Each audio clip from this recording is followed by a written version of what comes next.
Well, I got into gardening at a very young age, actually. But it wasn't the most romantic intro to gardening because I was pretty much a weed picker for my parents.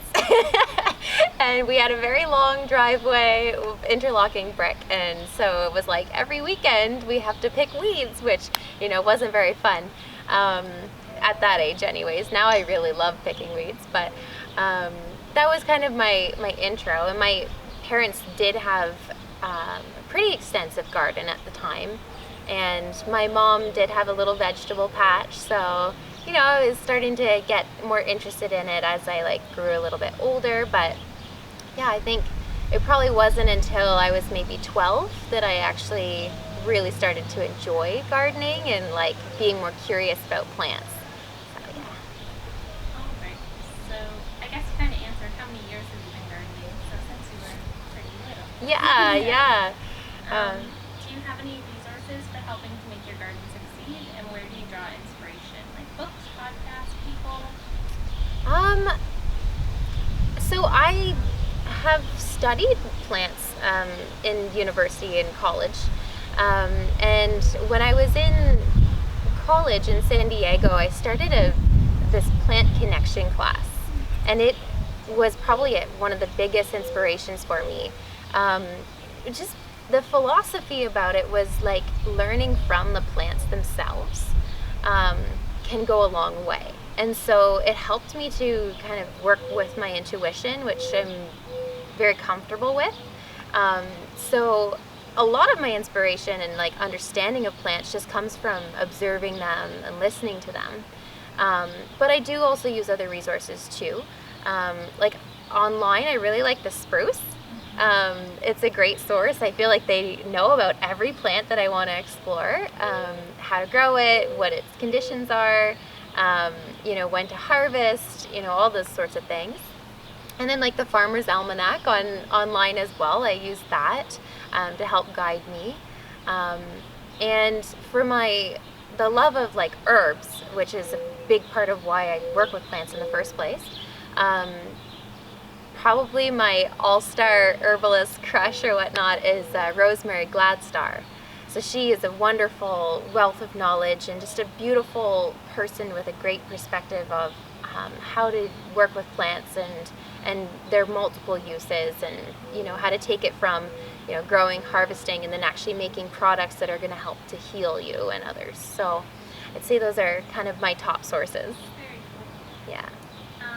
What's your favorite thing to grow and why? One thing? You can pick a few if you need to. We'll allow it. I'd say my favorite class of plants to grow are herbs. Yes. Yeah, for sure. I love growing herbs.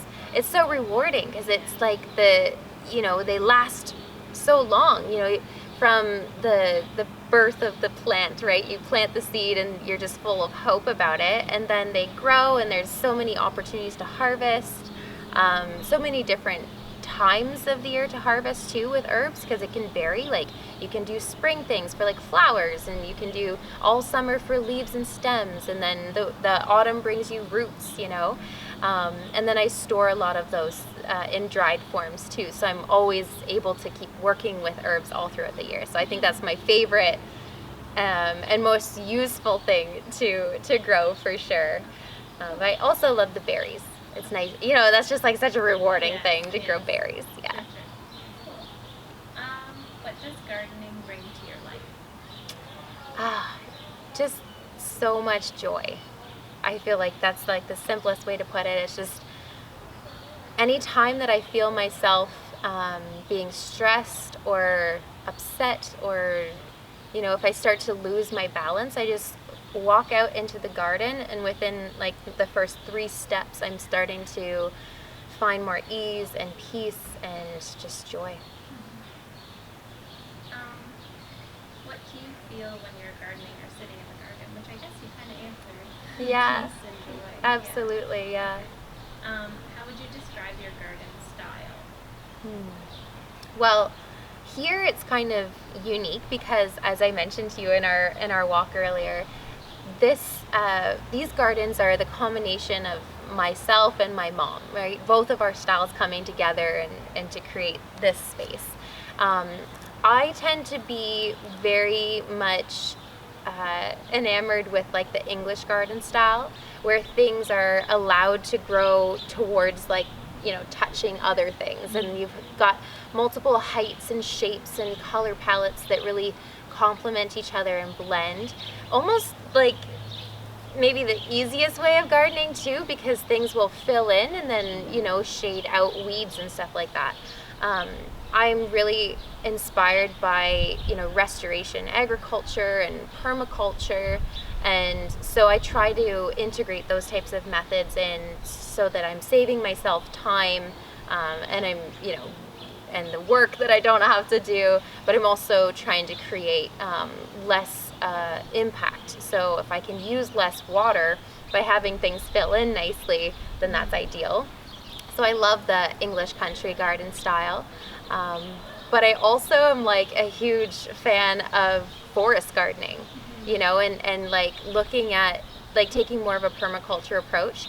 So this, you know, this space as it is right now, this is like a dream come true in terms of creating serenity in the gardens for people to come for the purpose of healing. But I also have a big space in my heart for, you know, living in amongst the trees and just doing multiple different levels of gardening through the forest and figuring that out, because that's a big challenge too. So I'm kind of torn in both directions. Yeah, very cool. Yeah. What is your favorite month and time of day in your garden? Well, I love the mornings, any time of the year. Mornings in the garden is just magical, right? The first, you know, birds starting to sing, you know, at like 5:30 in the morning. It's just so beautiful. I mean, robins get me up at 3:30, but you know, that early when there's still dew on everything, it's like magical, you know. It's quiet in the world, so all you hear is the wind and the birds. You know, it's the time where you can feel so connected to nature. And then like time of the year, I feel like this time is very inspirational. Like middle of July into the beginning of August, it's so, you know, the energy is so abundant, right? Everything's in full bloom. It's trying to show off its best to the world, which is really fun. So I also really love spring though, all the first things to show up and just restoring that hope that, you know, oh, we're getting into warmer months again, and you know, you'll be out and with the sun on your skin soon. Like I love that too. So it's a hard question. So both spring and summer. Yeah. That's fair. What inspires your choices when it comes to plants? Well, I think the plants do. I think they're, you know, I want to learn my best how to support them. So when I'm choosing a plant for a particular spot, I make sure that I know as much as I can about that plant so that I am able to provide it with the right conditions. In this space here, we have a lot of different conditions because we have lots of shade trees, and then we have areas that are completely open. There's, you know, dips in the land where it'll be more humid or more dry. So I definitely want to create a palette that's really pleasing on the eyes and you know, and just looks really aesthetically beautiful.